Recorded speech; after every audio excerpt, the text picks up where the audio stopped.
LeaderCast. This episode is brought to you by Shopify. Forget the frustration of picking commerce platforms when you switch your business to Shopify, the global commerce platform that supercharges your selling wherever you sell. With Shopify, you'll harness the same intuitive features, trusted apps, and powerful analytics used by the world's leading brands. Sign up today for your $1 per month trial period at shopify.com/tech, all lowercase. That's shopify.com/tech. This week on the Deep Leadership Podcast. So my message is don't give up. Keep plugging away and eventually you're going to see a good result. And don't let it go to your head. Recognize that there are millions, tens of millions of people out there who probably have better ideas than you. Hi, and welcome to Deep Leadership. I'm your host, John Rennie. Well, I hope all is well with you today. It is a beautiful spring day here in North Carolina. And this episode is brought to you by our sponsors, Leader Connect, Ignite Management Services, and Liberty Strength. These sponsors help me bring these shows to you each and every week, so I encourage you to click on their links below and check them out. Now, I don't know if you got a chance to listen to episode 300, our last episode, but if you didn't, I really highly encourage you to go check it out. That was my interview with the great and powerful Neil Woodson, and the episode was called Giving a Shit, and we were giving away 30 books for those who comment on the YouTube video of that episode, so episode 300. So go to the YouTube page for Deep Leadership and comment on that video, and we still have some books to give away. So go ahead and do that before you listen to this podcast, because you want to get that free book.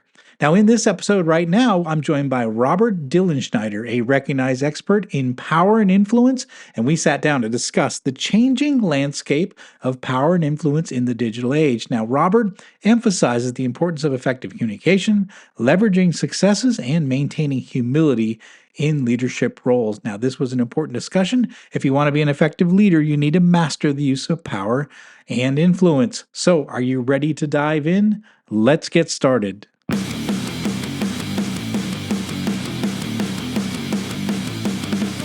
Welcome to Deep Leadership. Leadership is a people business. That's the philosophy of your podcast host, John Rennie. As a former Cold War submarine officer who spent 20 plus years leading businesses in corporate America before starting his own manufacturing business, he knows that leadership matters. Are you ready for some real-world actionable advice from John as well as his expert guests? I'm ready. The show starts right now. Welcome to the Deep Leadership Podcast. Today I'm joined by Robert Dilenschneider. Robert formed the Dilenschneider Group back in 1991, headquartered in New York, Miami, and Chicago. The firm provides strategic advice and counsel to Fortune 500 companies, leading families, and individuals around the world. They focus on mergers and acquisitions, crisis communications, marketing, government affairs, and international media. Robert has authored 18 books, and his latest book is called The Ultimate Guide to Power and Influence, Everything You Need to Know. And in this book, Robert explains how technology and globalization have changed the ways to build and keep success. He reminds our readers that to accomplish your goals, you must not only gain power, but also apply it with proper wisdom. I'm excited to have him on the show to talk about the role of power and influence and leadership. So, Robert, welcome to the show.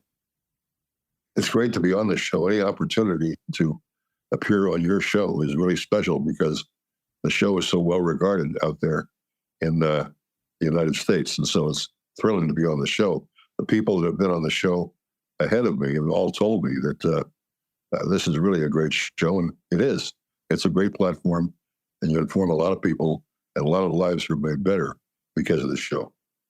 Oh, Robert, I appreciate that endorsement, and I'm honored to have you on the show. I mean, you've written 18 books.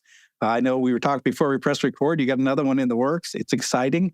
But I wanted to talk about the latest book, The Ultimate Guide to Power and Influence. Now, you're a person who could write this book, but what inspired you to write this book and get it out there to the world?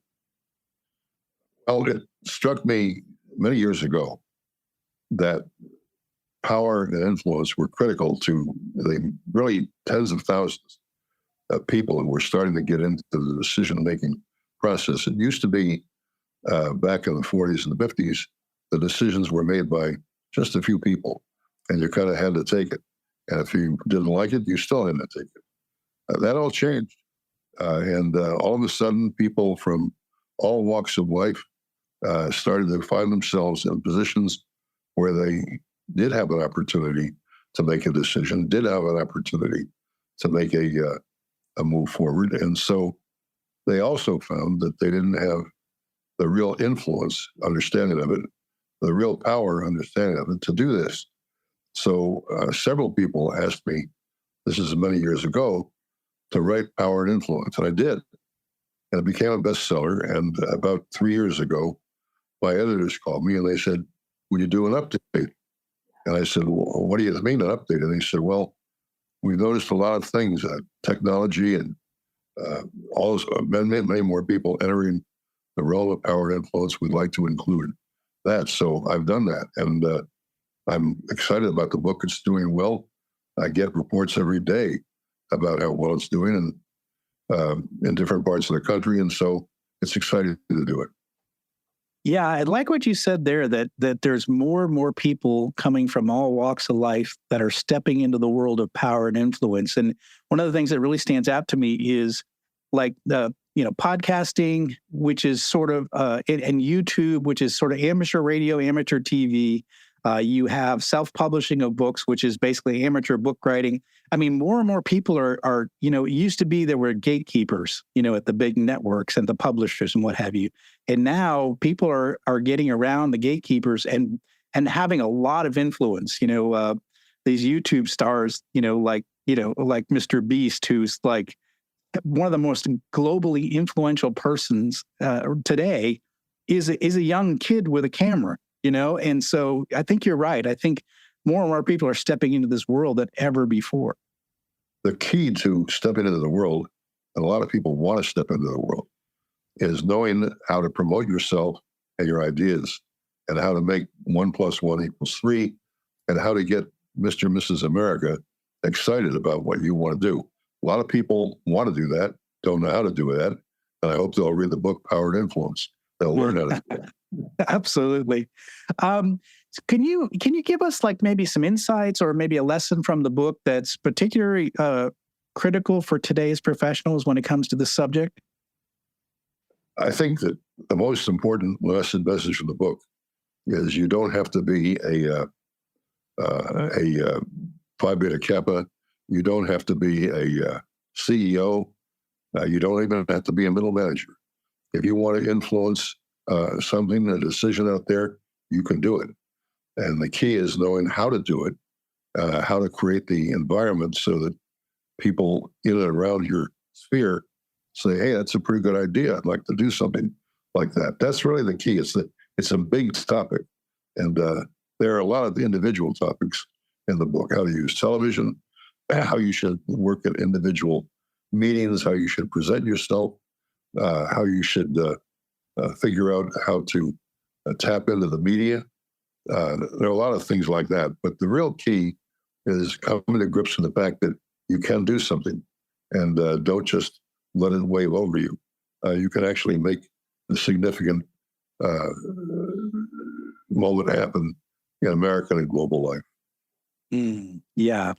I think if I just look over my lifetime and the people that have shaped America, they come from all, different walks of life, right? And so suddenly someone does something that changes the whole course of, like an Elon Musk now is like, he's shaping culture. He showed not only technology, but also, free speech and these things with his purchase of Twitter and now X.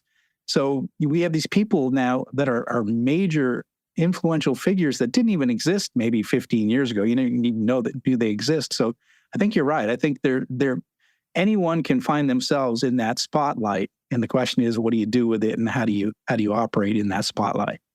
Musk is a very interesting example. And of course, you mentioned Musk's name, you have to mention Bezos as well, because they're both hugely they're rich, frankly, and they've reached the point that maybe you, and most of your listeners won't ever get to, but they're there. And the thing to really realize about them, in my opinion, is they have people working for them that are very skilled and know exactly what they're doing. And when it's appropriate to bring these people up to the fore, they do it. So they might get credit for something that happens, but pardon me, it's generally the people below them that make it happen.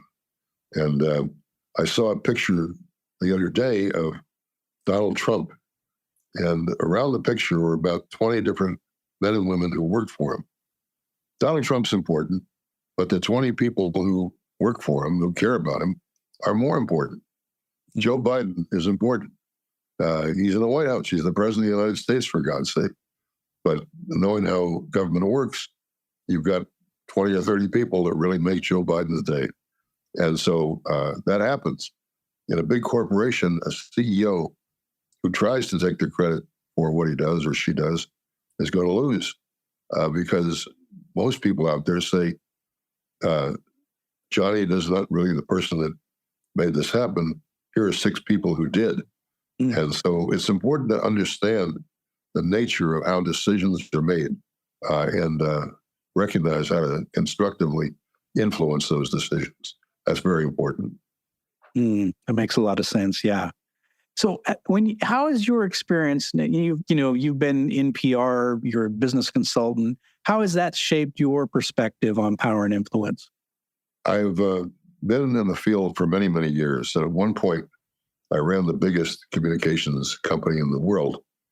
I was asked one day to break the law. And I said to the fellow who asked me to break the law, I don't think that's really a good idea. And I said, you could do it if you want to, but I'm not going to participate in it. And this gentleman said to me, well, what are you going to do? And I said, I'm going to leave the company. And he said, you can't do that. I controlled a lot of the business. You can't do that. And I said, yes, I can. Anybody that asks me to break the law, I don't want to do business with them. I don't want to get involved with them. So I left. And I recognized that many of the ideas, the maxims that were in that book, Power and Influence, are ones that I should really adopt and involve myself with. So I did it. And I found that I became for lack of a better word, a figure on the world stage and somebody that people would call on a fairly regular basis, almost every day, to ask what to do about things. There's a man who's in his final moments right now, and he's being surrounded by people who stand to gain a lot from his loss. He's worth well over $100 billion. And I've tried to say, and I think pretty successfully, to these people, let's celebrate this good guy and what he's done. And then let's take the good parts of what he's done and try to take them up several steps. And for the most part, people have agreed with that. There's some who haven't. They want their share of the pie to go off and do their own thing. I generally try to ignore those people. But pardon me, those people that really want to make something happen, it's possible you can do it if you understand power and influence. If you understand that, for example, in the media, there are really only a few people that drive the bus. And it's critical. If you understand how you can use your elected representative, whether it's in your local community or in the Congress, very, very important. If you understand that there are many people that are suppliers to your company and your organization and how to tap into them, because your work with those suppliers, very important to the suppliers because it makes their day. That's how they become successful. So understanding those things and figuring out your roadmap going forward is absolutely essential.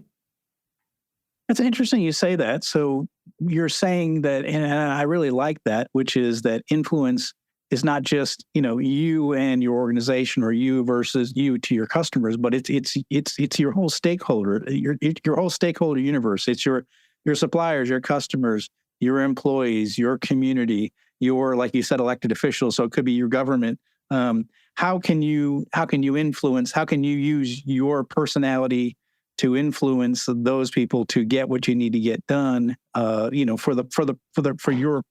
your goals. But I would imagine that that influence has to be connected to purpose. In other words, I would probably imagine your purpose has to be honorable, right? As you mentioned, those people, waiting to pounce on $100 billion for their own personal, goals versus a collective goal. I thought that it seems to me like influence and purpose are connected.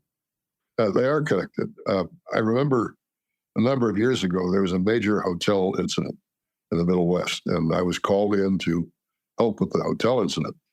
The owner of the hotel was absolutely crazy. I mean, he said, what we're going to do about this? It's going to affect my career. It's going to do this. It's going to do that. I said, well, before we figure out what you're going to do, let's figure out what everybody else is going to do. And he said, what do you mean?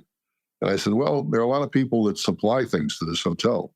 There are people that work in the hotel. There are people that opine about the hotel.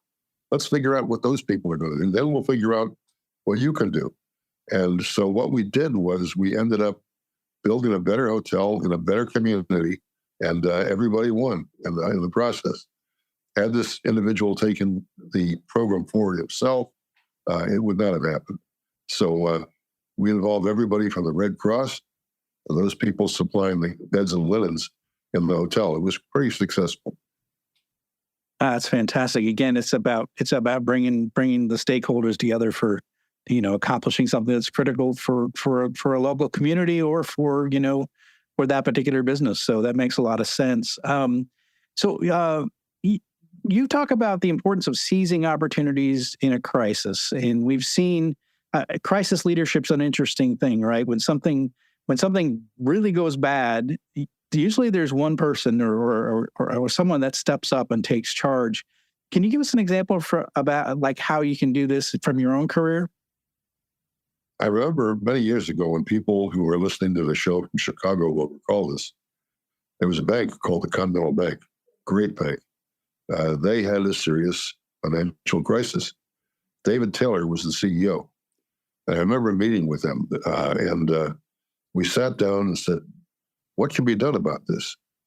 And there were literally hundreds, thousands of employees that were going to lose their jobs. There were bank customers who were excited and negatively excited about their savings, a lot of different things like that. And I said, why don't we sell the bank? And he said, what do you mean? And I said, there are a lot of other banks out there that would buy your assets, come in, help you find a way to strip out the negatives and accentuate the positives. Let's do that. Taylor said, do you think anybody will buy the bank? I said, yeah, they will. And I said, David, when we put the bank up on the block for sale, you have to realize you're not going to be the CEO any longer. And he looked at me, and this was a major moment for him. And he said, okay, I'll do it. And what happened, and again, if you live in Chicago and you'll remember this, the bank was very, very successful before, and it became successful after. And it was basically because David Taylor decided he was going to go give the ship up and try to find the right thing for employees to do. He did it, and it worked out pretty well. We'll be right back after a quick word from our sponsors. As a leader, you're responsible for the mission and the people assigned to you. Regardless of the size of your team, employees are depending on you for their lives and careers. For the sake of your team and the people who entrust you with this role, you need to master the skills to become a great leader. Best-selling leadership author John Rennie is proud to introduce the Qualified Leadership book series. This new series teaches you how to become a people-centered leader. Great leaders know that employees who are respected, appreciated, and allowed to grow will go the extra mile. These books provide real-world leadership wisdom written from a hands-on perspective. If you want to be a more effective leader, this is the one book series you should read this year. This 3-book series contains the following best-selling leadership books: I Have the Watch, You Have the Watch, and All in the Same Boat for one low price of $39.99. Begin your journey to become a leader worth following. Go to johnsrennie.com and get your order in today. This episode is brought to you by Leader Connect, a leadership training company and video platform founded by the leadership book author and Deep Leadership Podcast guest, Neil Jerd. Leader Connect is a video and podcast streaming platform for leaders and teams. Watch it alone or as a team, and each video supports you and your team, allowing you to improve performance and build a great culture. Join hundreds of experts and learn about leadership, planning, public speaking, team building, mindfulness, and a range of other subjects that will help you lead well and build a great team. I'm proud to say that I'm one of the experts on this platform. Leader Connect is offering a 10% discount to all Deep Leadership listeners. Go to leader-connect.co.uk and enter the code DEEP at checkout. Master your leadership with Leader Connect. This episode is brought to you by Ignite Management Services. Ignite is led by Mike Watson, who you might remember from episode 137. Mike and his team believe that everything starts with leadership, whether it's strategy execution or cultural transformation. It's the role of the leader to create the conditions for their people to succeed. The team at Ignite can help you develop critical habits to enhance your leadership capability and transform your business. Ignite Management is now offering the Resilient Leadership Assessment Tool. This is an online questionnaire designed to assess and guide leadership development, coaching, and team building. It provides leaders an opportunity to gain insights into their leadership strengths and development needs. After taking this assessment, you will receive a custom, detailed report that provides practical and actionable recommendations to enhance your effectiveness. I have taken this assessment myself and found it to be extremely valuable in helping me make changes to my leadership approach. Right now, Ignite is offering 15% off the price of this tool to the Deep Leadership audience. Go to ignitemanagement.ca and enter the code START15 at checkout to get started today. Yeah, it's interesting because a lot of people with large egos would not necessarily let go. They would say, I'm going to ride this ship into the, I'm going to go down with the ship. But he said, no, I'm going to make a decision what's best for the employees, for the community, there are a lot of people, customers. A lot of people out there with large egos. I remember years and years ago, you never actually went into the office of the boss because he would chew your head off and spit you out. Today, that's really different. I mean, today, the boss really needs to be someone who participates with everybody else. And something good happens because it's 1 + 3 = 5. And that's the game to get into. Most bosses remember that. There's some, and over the years, I remember years ago, Fortune magazine published an article included Fortune's 10 toughest bosses, CEOs were the 10 toughest bosses in America. I worked for 7 of them. And in working with them, I found the one thing that really worked out was when you sat down with them and said, you don't have to be so tough. Look at all the different assets you have, how you can use them, how you can help people. Of the 7 I worked with, 5 said, hey, that's right. Let's go for it. Let's do it. They got off the Fortune list. They were never listed again as one of the 10 toughest bosses. The 2 that couldn't deal with it were listed again for several years. And they lost some of their key people. Individuals did not want to work with them. Suppliers didn't want to come to them. Customers looked for alternatives. And it was because of the approach these guys took that really hurt them. So they were 2 of the 10 toughest bosses, and they remain that way. It's interesting. I can't even almost imagine someone would want to be on that list today. I think we've moved beyond that. I think as I've been leading for 35 years, and so I've seen a big change. And at the time, the boss was the center of everything, right? And now, I think people have realized that, the collective wisdom of a group, being able to tap into the knowledge and the experience of the people around you better is going to lead you to more success. So I think, it's the 10 toughest bosses list. You probably don't want to be on that today. There are a lot of elements to this. Many, many years ago, women were generally not thought of as anything other than an economic or homemaker kind of person in a company. Boy, has that changed. Today, women are thought of as co-equals with men. There's an opportunity for them that is going to expand dramatically in the next 5-10 years, and it's going to be totally different. The judgment was made a number of years ago that women just didn't have it. They weren't tough enough. They weren't smart enough. Not true. They sometimes are a lot tougher and a lot smarter than the men in the organization. So that's all changed as well. There are a lot of changes in organizations like that. that have taken place. And when it comes to yourself, your own business, what you do, if you understand power and influence, then you'll understand what to do. There's a man who is a head of a major investment company here in New York City. He very well known. He's the face of the company. What he does, very smart. He gets his top people together every week and talks to them about what they're going to do to move the company forward. And then he celebrates it. He gives awards out to people who've actually done it. And that's a big thing. There are police departments throughout the United States, and the cops are under a lot of pressure these days. But some of the police departments do something absolutely brilliant, which is once they go after a criminal and they apprehend them, they give rewards to the people that actually were part of the process. It doesn't become just a judge and a few people. It's actually a whole group of people that make life a little bit better. We have tremendous problems right now in New York City with the mayor. And he really, I don't think, quite understands this yet. We're going to get to him, and he will eventually understand it, or he won't be mayor any longer.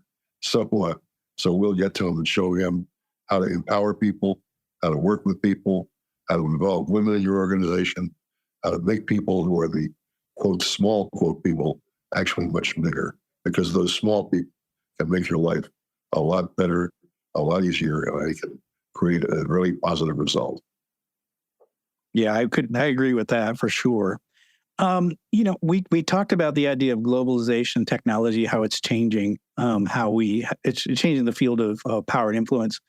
What are some of the challenges of managing a network in a digital age? So where we're today, there's social media. You have like we're doing a Zoom call right now. I mean, you have this face-to-face communication around the world. What are some of the challenges, and how does your book address that? Well, the biggest challenge is understanding how to use social media. A lot of people still don't know how to do it. I'm not sure I understand it totally, but I think that's the biggest challenge, figuring out how to do that. And then once knowing that, how to use social media through positive, constructive messages that go to a very distinct group of people. That's the way to do it. A lot of people don't know how to do that, but it can be done. You can start with virtually nothing and find a way to build it into an audience of hundreds, thousands, tens of thousands. It just takes a way to do that.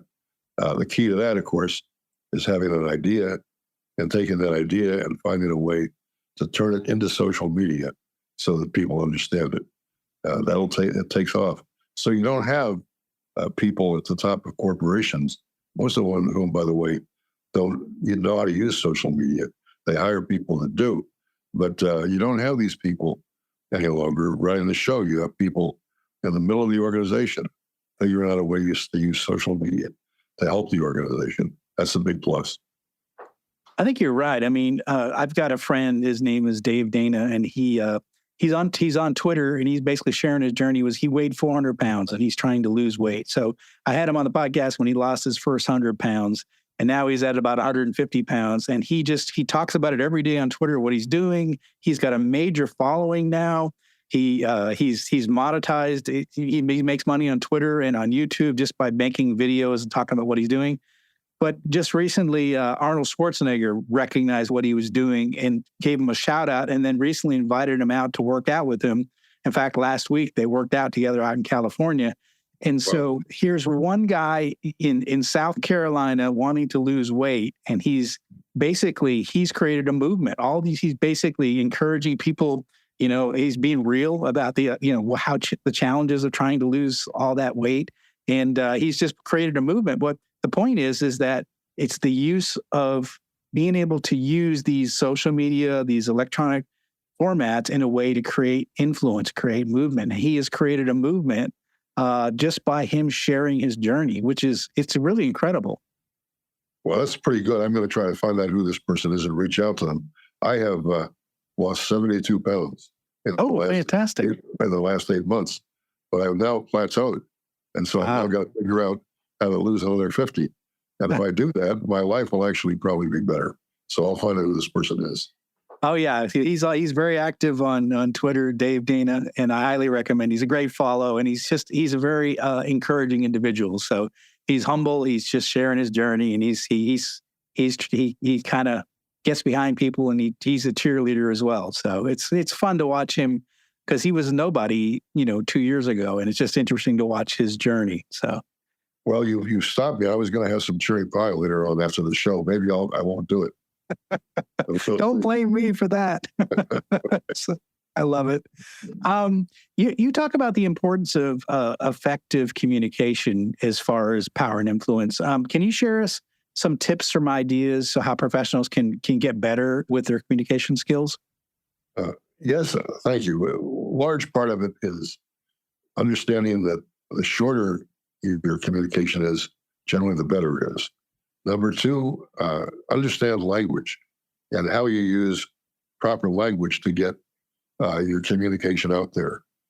Don't try to overwhelm your audience with a lot of things that frankly don't make sense. Find a way to build off every single success you have so you can take it to another higher level. Look into ways that you can shape the visual images of what you do so that they capture something. I remember a man one time said to me, I'll get back to the women issue here. We don't want to use Betty in the show. I said, you got to use Betty. He said, why? I said, because everybody likes Betty. And when you don't, it doesn't make any difference. You want to really reflect on that in terms of your own persona. But let's use Betty and we'll get a result. Well, he used Betty. And Betty loved it. She adapted to it. It became very successful, as did this guy's company and his movement.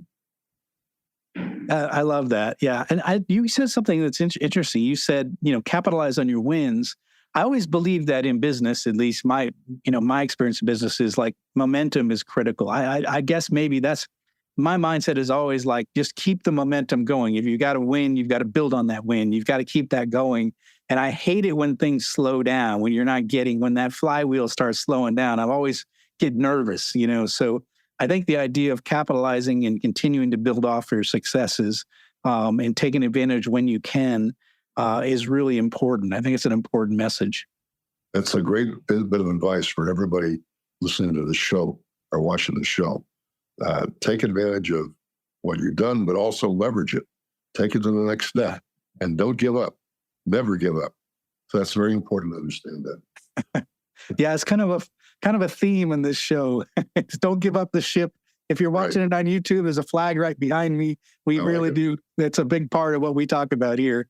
When you, especially as an entrepreneur, I know we have a lot of entrepreneurs listening in, and it's tough out there when you start a business, and it maybe it's fun and when you first get funded and you're moving in that direction, but there are some deserts out there where you're out there all by yourself. And it's rough. So don't give up the ship, keep fighting, and keep pressing forward. Is very good advice. And one point on that, if I can make it, which is you have a great idea. You're really excited about your idea. Understand how other people think about your idea and how you can relate your idea to how they're thinking. So it's not just your idea. It's the marketplace. It's the ultimate customer. You got to understand them. You got to talk to people other than your parents. Your mom's going to love your idea, but you got to talk to someone who's going to pay money for it. Very true. Exactly. Very true. So maybe what are some common mistakes people make when they're trying to gain power and influence, and how can we as leaders avoid that? It's a shame, but a lot of people, once they begin to have power, it goes to their head. Yeah. And don't let it happen. That's number one. Always be grounded whenever you could possibly be grounded. A lot of people, when they begin to influence things, stop. That's not a very good thing to do either. You have to say 1 + 1 = 3, and now let's get to 5 and then 7. 7 and keep on going after that. So don't give up, number one. Number two, find a way, if you're in the power influence game, to use the very different assets of power, because there are many. And it's not all the internet and social media. Oftentimes, just write a plain English sentence and say to yourself, how do I communicate this English sentence to other people? There are many cases where I've said to people who come to the most complex situation in the world, this is really very difficult, right? They, oh, yeah, it's difficult. I said, let's write down one sentence that tries to capture what you're trying to do. Oh, we can't do that. And I said, well, why don't we try? And it always works. And even the most powerful people in the world say to themselves, okay, one sentence works, let's do it. So that's very effective. Yeah, I like that idea. I mean, simpler is, if you can be simpler, if you can explain a complex idea in simple language, you're going to be more effective than creating, a 20-page something, that no one's ever going to read or understand. I've always said that your mission and vision statement should be something that is it's a few words, it's 4 words, it's 5 words that you can repeat. Very simple. And I think that I tell the story. My wife was a teacher when I was stationed in Southeast Georgia, and she had a principal that said every time that they had a meeting, he said, "Stand up and teach." He said, I don't want you sitting in your and doing paperwork. I don't want you grading paper. When the kids are there, stand up and teach. And my wife, 30 years later, is still, those words are in her mind. Stand up and teach. That's my job, is stand up and teach. So your message, don't give up the ship. That's exactly. Make it very clear. And don't give up the ship. It's very easy to understand. So make these statements, make your statements powerful. And they may be complex, but do it in simple language that everyone can understand. I love that. One thing I might say to your listeners and your viewers is this: pay attention to your wife, or if it's a woman, pay attention to your husband. They generally know a lot. And in knowing a lot, don't just reject what they have to say. Reject some of it, but take the best ideas. And that's very important. Listen to people. Oh, absolutely. I think a good marriage is a partnership, and you need that. It's sort of, at least for me, it's it's sort of the yin and the yang. I'm thinking more rationally, and she's thinking more emotionally, and I think I need that, and to connect those two together to make better decisions. Very true. It's exactly how it works. Yeah. So, what final message would you like to leave with our listeners about this book and about the subject of power and influence? The basic message I'd like to leave is you can succeed and do better. And if you succeed and do better, everyone around you will succeed and do better. Society will be better. And so give it a shot. Do the best you can. And when you do, you'll see all boats will rise. And that's a real positive thing. So my message is don't give up. Keep plugging away, and eventually you're going to see a good result. And don't let it go to your head. Recognize that there are millions, tens of millions of people out there who probably have better ideas than you, but don't let it go to your head. Very important. I love it. It's such powerful advice for our listeners.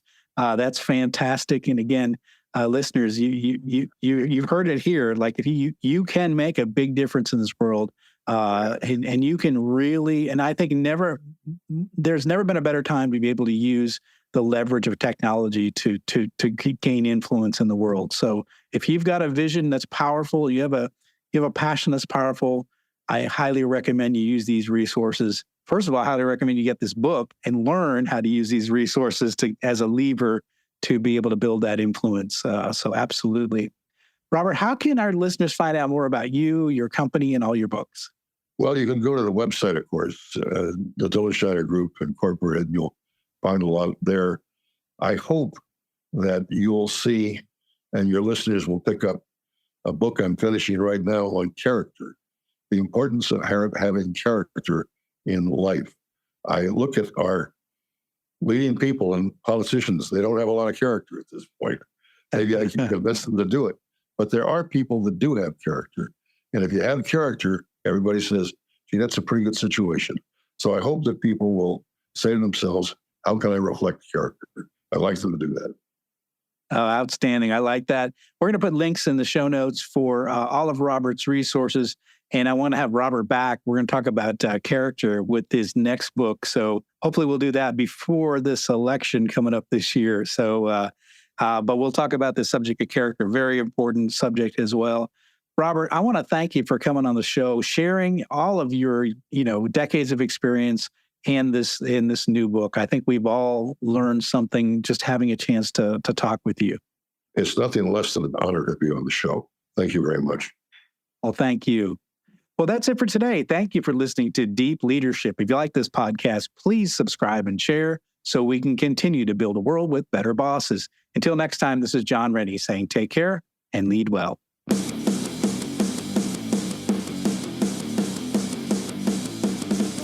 Thank you for listening to Deep Leadership. Thank you. Thank you. Thank you, thank you, thank you for all you do. We hope you enjoyed today's episode. For more information and updates, please visit our website at www.deepleadershippodcast.com or johnsrennie.com. Until next time, take care.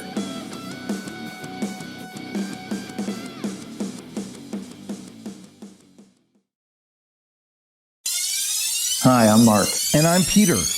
We're the founders of Electrocast Media, bringing you great podcasts like Nightmare Road Stories, Tech Talk Revolution, and Bodacious Minds. Electrocast networks include Ruby for female empowerment, the Best Business Network, and GPN for geopolitics. We built this company to create community and amplify diverse voices, and we really appreciate your support. So, keep listening to Electrocast podcasts and hear the culture. Electrocast. Hey, it's Tim from 50 Years of Music with 50-Year-Old White Guys, the comedy podcast you had no idea you needed. Join Ben, Jeff, and me as we continue our musical road trip back through the years and around the globe. See, just when you thought all white guys were like Joe Rogan, you come across three educators trying to remember when we were cool.